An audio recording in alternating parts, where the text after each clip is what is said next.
I'm going to warn you now. This episode of Subnautica is pretty much exclusively exploring the shipwreck of the Aurora.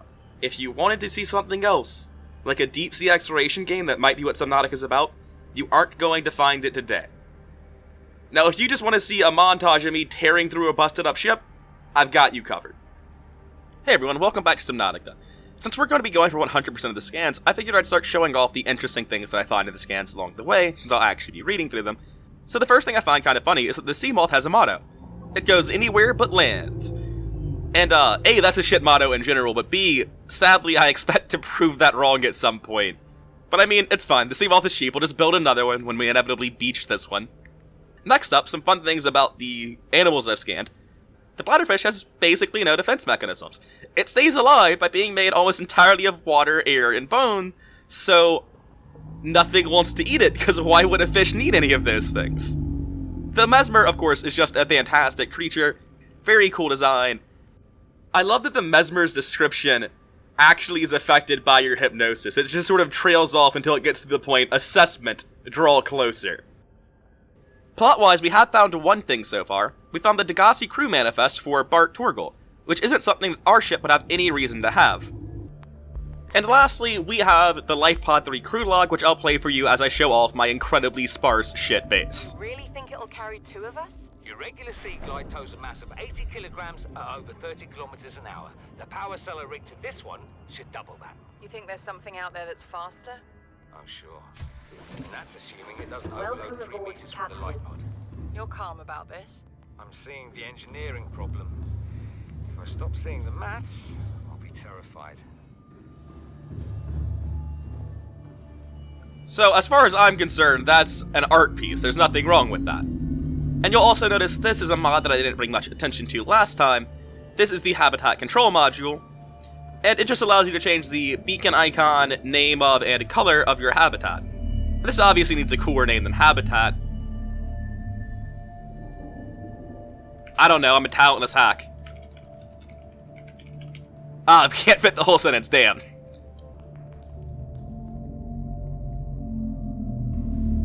That's the smallest icon I can give it. Okay, I seriously regret building underneath the reef backs. We're probably gonna end up moving our base just because of that. Welcome aboard, Captain. It still says Habitat, though. Oh wait, there's a second beacon underneath it. Let's fix that. Yeah, there we go. Perfect. Now I noticed there's a floater, is that stuck to a fish? No, he's just sort of spinning. Okay. One thing I'm gonna do now is none of these rocks ever spawned in, which isn't as big a deal because I'm not planning on leaving the rocks here in the first place. I'm planning on capturing all of these floaters. Because they're as good as anyone else when it comes to being thrown into a biofuel reactor.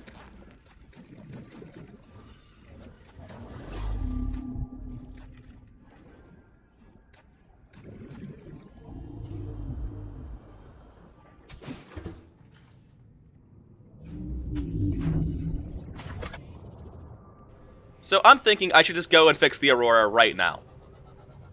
Which would, of course, require me to figure out where the hell the Aurora's at. Yeah, I'm gonna go fix the Aurora, because I've got all the tools that I need. I may as well get on that now.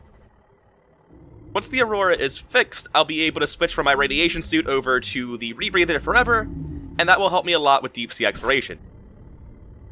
And I've intentionally come out to do this without actually, eating or drinking to full, because I know that I'm going to find an absolutely unreasonable number of boxes, and those will contain food in them that I can then use. And here we're heading out towards Sammy the Safety Reaver. That is one of the weirder meme names that I've seen. It's fine, that's just the creaking of the ship. Unironically, I did have a friend who I introduced this game to, and this was thoroughly not his kind of game. But one of my favorite things that happened during his playthrough was he went the entire game without encountering a Reaper. And I say the entire game, like 7 or 8 hours before he gave up on the game. And during that time, he actually did fix the Aurora. He swam entirely around the Aurora to do it, too. And he just stayed on the surface of the water the whole time, being like, man, the sheep creaks really aggressively. It sounds like a horrifying monster, doesn't it? Just never looked around, never saw any reapers, never got attacked, was totally fine. Fire suppression equipment and laser cutters may be required. Exploration is conducted at your own risk. Now you might think, shouldn't you have brought a flamethrower to the ship? It's sort of, kind of a lot on fire. The answer is no, the game will kindly provide one for me.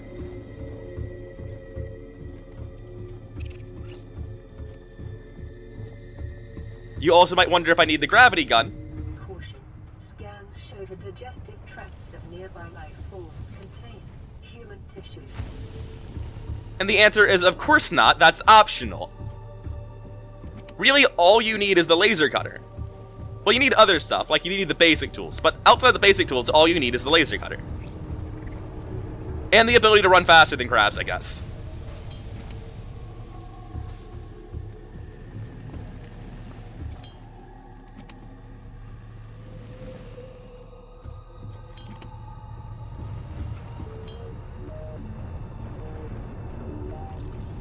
Aurora systems are running on local reserve power, unable to remotely download black box data. The game's trying to imply that I should be using the propulsion cannon by giving me the blueprint there, but you just don't need it at all. Integrating new PDA data.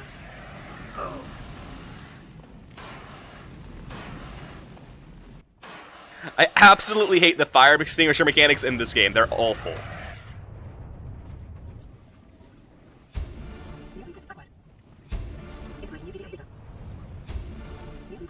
Alright, so I'm going to be back with you guys in a second once I've read all of the data. So, the only thing that really told us is that we're here to build a phase gate. Also, it gave us the key, or a code number, but that's it. And you don't need gravity gun at all, you can just jump over that.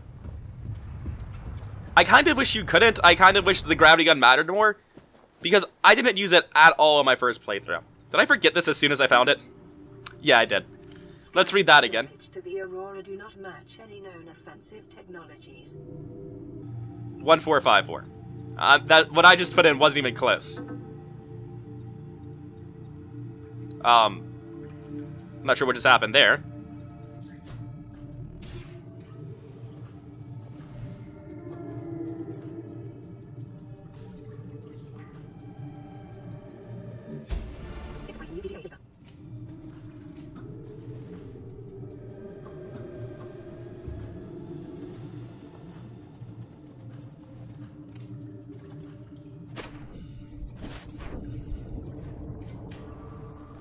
And it's looking like I'm going to need to knife this leech, or bomb him with the end of my repair tool, apparently. That's how you deal with leeches, right? You just smash them with blunt objects.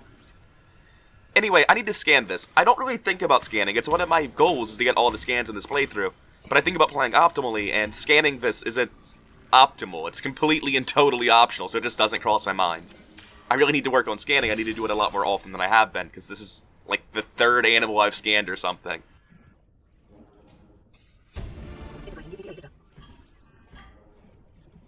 So we have a Seamoth upgrade, which is fantastic.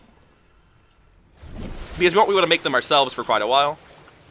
I'm actually going to save the game here, because I have fallen through the world here several times.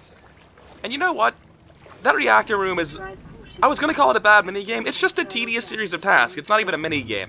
So I'm going to go ahead and make a montage out of this.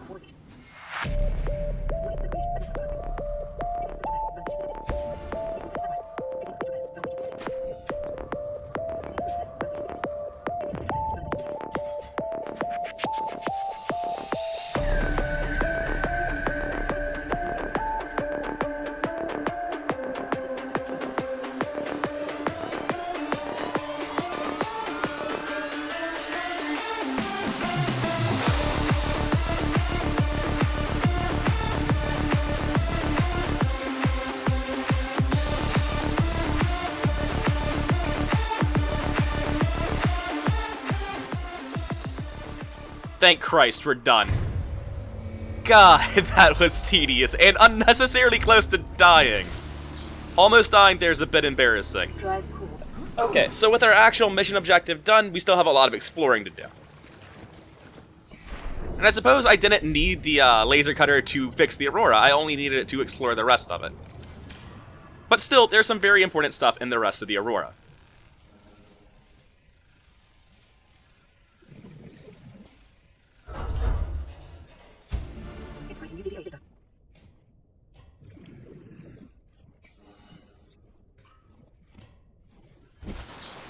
Now, I'm not no chump, so I'm not going to be putting out this fire. I'm just going to use my incredibly long arms to fix this.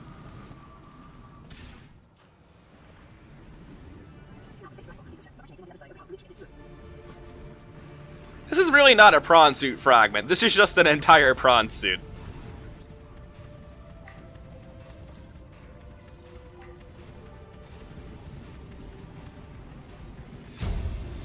And I suppose we can go check out that whole black box thing, huh? Acquired.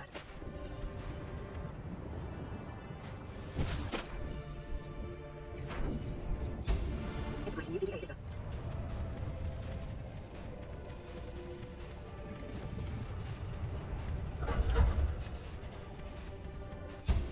Integrating new PDA data.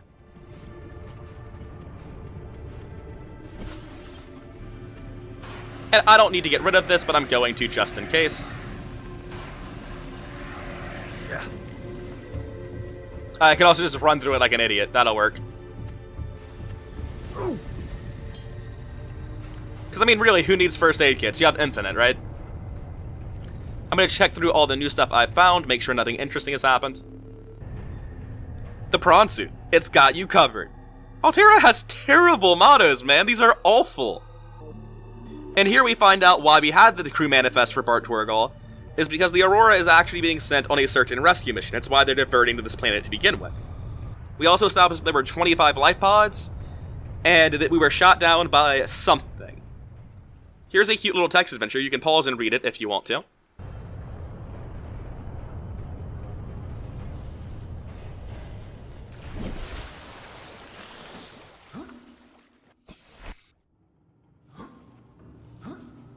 And here, yet again, you don't actually need the ability to use the gravity gun. You can just parkour your way up. It's fine.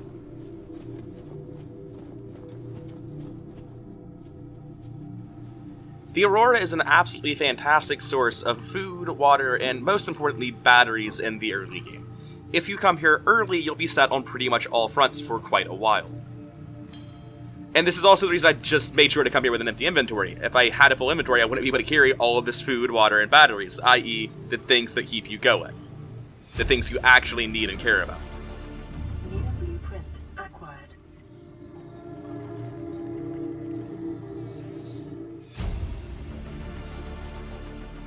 And you can see it now, the single most important item in this entire fucking game, the Keep Calm booster.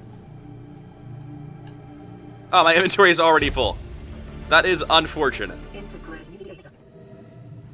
We're definitely dropping the titanium. That's not even close. We're getting crushed by the titanium too. Try not to worry about that.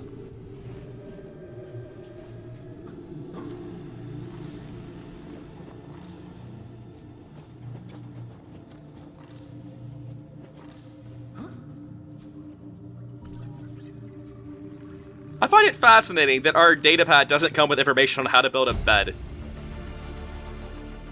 These carry-all bags are, unfortunately, pretty much totally useless. You would think you could use them to carry more things, like the name literally implies. You can't. You cannot pick them up if items are inside of them, which as far as I can tell makes them utterly fucking pointless. They're just really small lockers that take up a lot of space.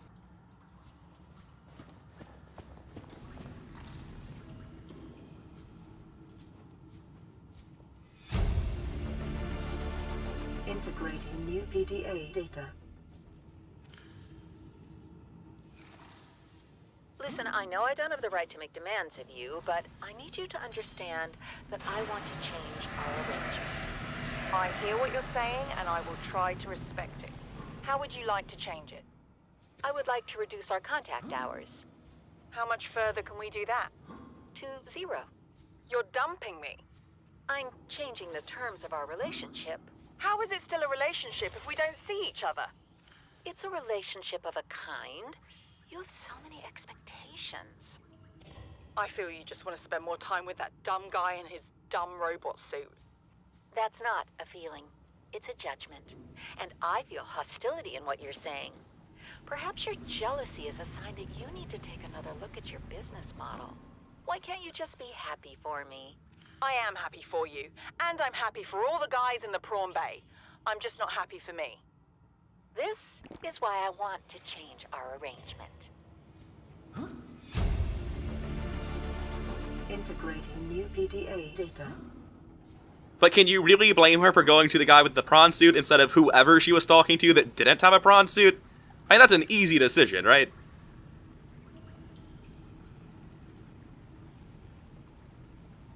Guess I'll just drop a piece of lead. It's fine. And then ride the lead for a bit, but eventually we'll get out of the cell. So, apparently I have missed a room, or something in a room at least, because I should have the password to, that room on the side there, but I don't, and I have to come back eventually anyway, so I'm not super concerned about it. At least partly because my inventory is completely filled. So staying here doesn't have much purpose.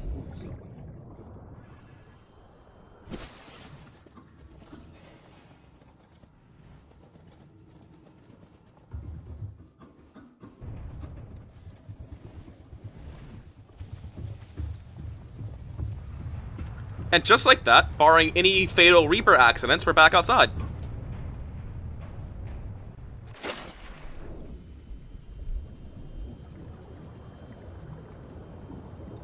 And let's quickly fucking leave before any fatal Reaper accidents do happen, because I'd rather keep my sea moth.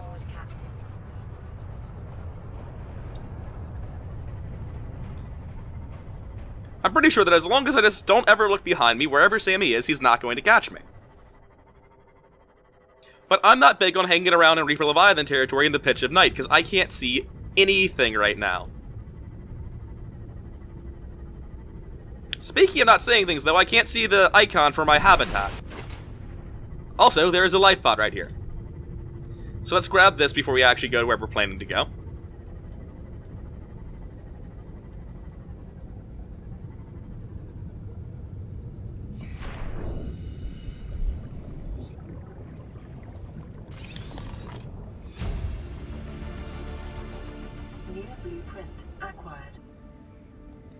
So I do appear to be having a bit of a mod issue, where my habitat ping is not actually appearing. Also, I have 2 life pods listed, one of which is glowing, and my map mod isn't enabling. So I'll be back with you guys in a bit, because something is wrong. And you will notice that we're loading back into our base. It does appear to be the same base, but it isn't quite. The map works now. For anyone who's having the same problem I just had, Habitat module and the map mod aren't compatible on the newest versions. You need to download 1.21 version of Habitat module, because the newest version, updated to be compatible with the Epic Store version of the game, does not actually work with the current version of map mod. I'm gonna go ahead and play this while I sort all my boxes. This is Sunbeam. You know Aurora. We're from a little transgov on the far side of Andromeda, and we have a saying there. There's no bad without the good, no good without the bad. Sounds like you tasted a bunch of the former.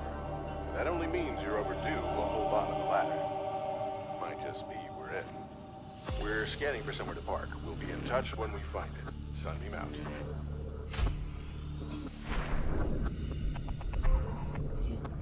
Alright, and now, we get some very important stuff for the Sea Moth. The storage module and the depth module. We have a box, and we can go 300 meters deep now. And honestly, I'm not sure which of those is more important to me. They're both fantastic. And it looks like I've built everything that I need to build just now. I can put a power cell on this. I don't know what that'll do, so I'm going to make a power cell real quick and throw it in there.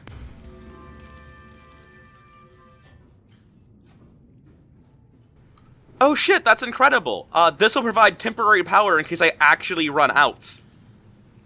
I don't have any reason to do that, though. Like, I can just put it in when I actually need power, right?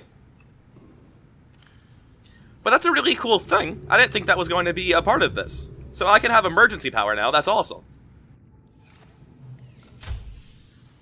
As for the grab trap, though, well, I'm just going to toss it out, and we'll get back to the grab trap in a few episodes.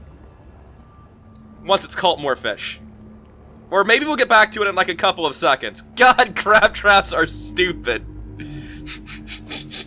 Get fucked, nature. It also pulled in carnivores, so they're slowly killing everyone. Oh man. What a stupid item. Give me this back. Oh. It's so much fun they had to make it 2x2. It was just too OP at 1x1. I don't know what I want to do with the grab trap, because just, like, using it is objectively wrong. Objectively funny, though, that's for sure. You can't see me grinning, but I'm just grinning ear to ear watching this thing. It's so dumb. So, what do we need to do next? What life pods do we have on the agenda? So, potential agendas, we can go to life pod 12. Not really feeling up for that one just now. Life pod 17. Don't like the phrase under attack. And Second Officer Keen is what I think I'm actually going to do. And I've decided what I'm going to do. I'm going to end the video. Get fucked. I don't know exactly what I want to do just now, and I think it's easier just to decide next time when I have a clear idea of where I want to go, because I have everything I need right now. The early game is officially done, and we're on to the mid-game. So yeah, I'll be seeing you guys next time. This has been rather incoherent. Like, comment, subscribe, and all that other shilly channel growth nonsense. See you around.